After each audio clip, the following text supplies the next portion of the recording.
crush ko! Hala! Di na naman gumagana tong cellphone ko. Kakainis naman. Ayan, di kasi iniingatan kaya nasisira. May kakilala kong gumagawa ng phone best. Gusto mo? Libre lang. Libre? O sige. Pwede ba? Ginagamit ko kasi ito pang school eh. Oo, best ako bahala. Bukas okay na yan. Tiwala ka sa akin. The best ka talaga. Ito, ingatan mo yan na. Best! Charan! Okay na. Sabi ko naman sa'yo, maayos to eh. Wow, totoo nga. Naayos nga. May magagamit na naman ako.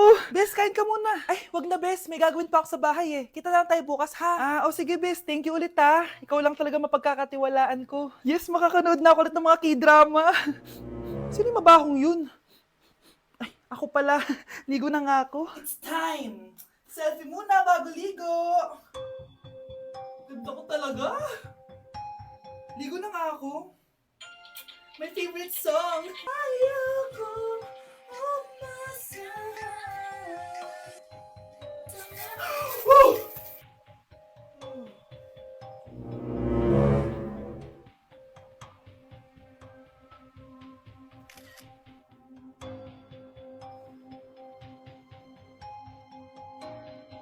Number 10. Last question na to, class, ha? 10 points to. Sana madali lang itanong ni ma'am. Mukhang mapaperfect ko to ah. Ano ang full name ni Jose Rizal? Full name? Akala ko full name niya na yun. Dinuro ba yan ni ma'am? Kung nakikinig talaga kayo sa discussion natin, alam nyo kung anong full name niya. Alam ko lang yung full name ng crush ko. Ano ba kasi yung full name niya? So wala palang nakikinig sa akin, ha? Sige, perfect sa exam ang makakasagot sa akin. Ma'am, alam ko po. Okay, Cheska, ang full name ni Jose Rizal ay Jose Protasio Rizal Mercado y Alonso Rialonda. Very good! Perfect ka na, ha? Yes, thank you, ma'am. Ma'am, bakit pa ba namin kailangan pag-aralan yung full name ni Rizal? Itatanong ba yun sa amin kapag mag-a-apply na kaming trabaho? Oo nga, ma'am. Parang di naman kailangan pag-aralan yan. Perfect na sana ako eh. Pinag-aaralan natin siya kasi marami siyang nagawa at naiambag sa bayan natin. Kayong dalawa, ano naiambag nyo? Di ba puro lang kayo reklamo at panigat sa bahay? Sabi ko nga po, ma'am. Ayokong nakikipag-usap ka sa lalaking yan.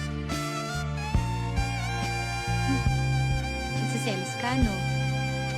Mali man ang ikaw ay ibigin ko. Anak, ano naman yung ginagawa mo? Hulaan ko. Uso na naman yan, no? Oo, Nay. Uso to ngayon si Shrek. Ang cute niya kasi. Talagang juwang-juwa ka na, no? Eto na lang si Badong yung juwain mo. Hi, Scarlett.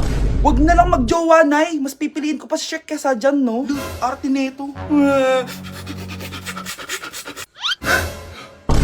Ang dami na namang hugasin! Anak, maghugas ka nga ng plato dito? Sige po, Nay. Huwag mong hugasan yan. Bakit? Inuutosan tayo ni Nanay, oh. Ano ba? Nakakapagod maghugas ng plato. Anak, okay ka lang? Okay lang ako, Nay.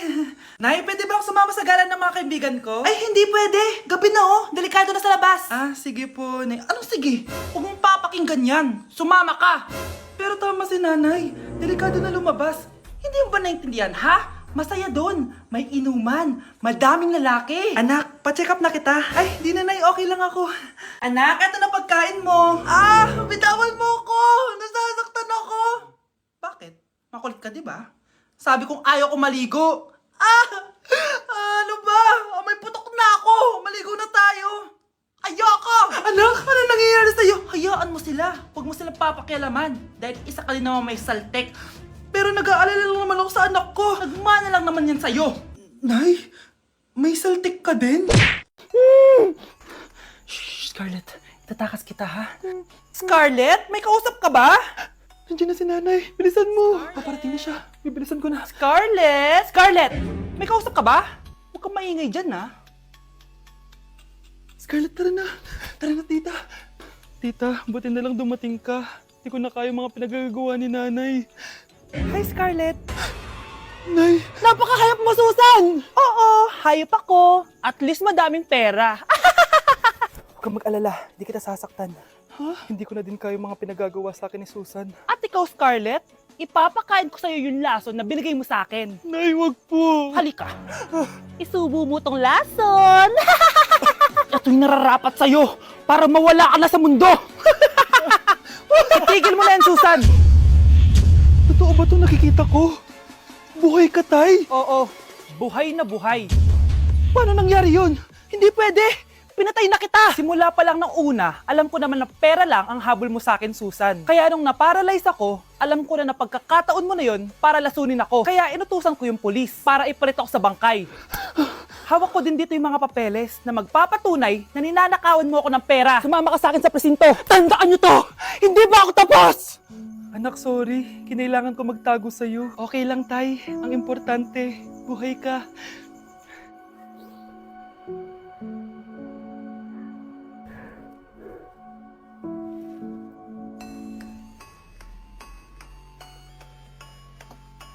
Huwag niyo ko ikulong! Hindi ako scammer! Itigil niyo na yan!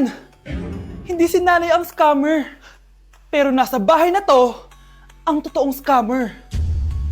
Hoy bata, huwag kang mangialam. Wala ka namang ebidensya. Pero nay, alam ko hindi ko yung scammer. Tara na, sumama ka na sa akin. Mga anak, aayusin ko to ha? Babalik din ako, okay? Kung sino man sa inyo yung totoong scammer, umamin na kayo! Nakulong si nanay, di ba? Ate, walang may gustong makulong si nanay. Tsaka bakit kami lang tatlo sinisisi mo? Eh baka ikaw talaga yung totoong scammer. Imbes na magsisihan tayo, magtulungan na lang tayo para kay nanay. Malalaman ko rin ang totoo. Delivery po. Gabi na, may nagde-deliver pa. Kuya, kaninong parcel yan? Kay Susan po ulit. Ha? Paano nangyari yun? Eh nasa kulungan na si nanay. Aba ma'am, hindi ko po alam. Taga-deliver lang po ako eh. Sige na po. Oh, nasa gitna yung kalaban ha? Hoy, ayusin mo na itong mga damit mo. Ilagay mo muna dyan sa kama. Oh, ayun na! Paano naman ito laman ng parcel na to? Nakakainis, talo na naman. Ano ba ito? Ba't nandito to? Ito ba yung galing sa scam? Sabi ko na nga ba, ikaw yung scammer! Ate, hindi ako yung scammer. May parcel na dumating at nakapangalan kay nanay. Di ba pang computer to? Eh, ikaw lang naman mahilig mag-computer dito eh. Ano na namang scam ang ginawa mo? Pasalamat ka, minor de edad ka pa. Bawal ka pa makulong. Pasensya na sa ginawa ng anak ko. Pagsasabihan ko to. Basta wag na uulitin ha. Ako na magbibigay sa mga may-ari neto. Sige na. Ang galing mo talaga. O ito, sino to cellphone? Akin tong pera. Mas kailangan ko to. Galingan mo pang mang-scam para mas marami tayong makuha. Bahala sa'yo. Makakaasa ka. Gagalingan ko pa. Ay, perfect! Masabog siya! Masabog. Sabi na Versace! Love you. Thank you so much. Happy Valentine's Day everyone! So, kakatapos ko lang mag-aral ngayon. And ayun guys, susurpresahan natin si Honey Bunch. Ayun guys, binilan ko siya ng cake. Tapos ito special gift to. Tapos ito flowers. Tapos sa likod nitong car, ayun may balon doon. May mga balloons doon sa likod. Tapos doon ko gagawin yung surprise ko mamaya. And hinihintay ko siya ngayon. Ang tagal-tagal niya pumunta dito. And also guys, later magdi-date kami. Magdi-dinner kami somewhere around BGC. And ayun guys, kayo, kamusta naman yung Valentine's Day niyo? Special tong Valentine's sa akin kasi last year, ang dami naming na-achieve. And then 3 years na kaming magjowa ni Honey Bunch. So, kaka 3 years lang namin noong January 12. So, marami na kaming achievements. And this is just a celebration of that. And more celebrations to come. So, susulatan ko rin pala siya ng letter. Ayan, para sweet tayo. Ayan, para ma-feel niya talaga na mahal ko siya. Ayan. Wala pala akong papel guys. Envelope lang to. Tapos, dito na lang ako sa likod magsusulat. Pwede naman yun, di ba? Hindi talaga ako ma-letter na tao, pero today is a special day. Kaya bibigyan natin si Honey Bunch ng letter. Sana na-touch ka. So tapos na ako. 1, 2, 3. Siya lang pwedeng magbasa neto. Guys, may problema ako kasi ang hangin dito. Pag binuksan ko tong likod ng kotse ko, lilipad lahat ng balon sa daan. So di ko alam kung paano mangyayari niyan mamaya. Guys, nandito na siya. Happy Valentine's Day! Uy, ang ganda nito! Happy Go Valentine's Day. Thank you so much. Sunflower. Let's go outside. Come here, baby. I have another gift for you. Ay, shit. Ay, perfect! Masabog siya! Masabog siya! Huwag mo na bubuksan mamaya na yan. Ito yung snack mo. Ito yung snack mo mamaya. Happy Valentine's. Let's take a pic.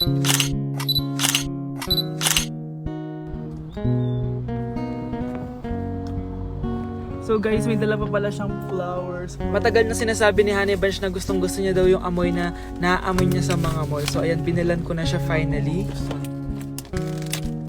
Masyadong maganda yung lalagyan. Ay! Perfume to, no? Sabi na Versace! Hala, thank you! Di ba gusto mo yan? Oo! Perfume ka na. Pakita Bawal ko humingi sa Pakita mo. Hindi ko pwedeng humingi sa akin. Love you, thank you so much. Super pasabog siya. This year siya pasabog. Last year wala siyang pasabog. Pero okay lang. May Ayun na pasabog natin siya to. this year. Ano, let's eat na ba muna here? Go lang. A letter for you. Pero, Babasahin natin siya para mag-recharge sa sarili. no. Basta ikaw lang for your eyes only. Ano lang, simple message lang for you. So after nun, ayan, kumain na kami dahil nagutom na kami dalawa. Kumain kami sa Japanese restaurant kasi nag-crave daw siya ng Japanese food. So dependent pala dito pag mag-order, guys. Nagpabili nga pala siya ng California Maki tsaka yung chicken. Hindi ko alam kung anong tawag dun. Ayan, so sana nag-enjoy ka naman, Honey Bunch, and I love you so much. More achievements to come and sana di pa tayo mamatay, no? Char. So ayun lang naman, guys. Thank you for watching this video. Bye! Wow, Edward! Ang ganda naman ng bahay mo. Simula ngayon, Scarlett. Dito ka natitira, ha? Masanay ka na. Matanong ko lang, bakit pala gusto mo akong panagutan? Eh, di ba iniwan mo na ako? Scarlett, hindi naman talaga kita iniwan. Alam mong, kinailangan ko lang sumama ng matagal sa ibang bansa. Kasama yung mga magulang ko. Ang importante, nandito na ako, Scarlett.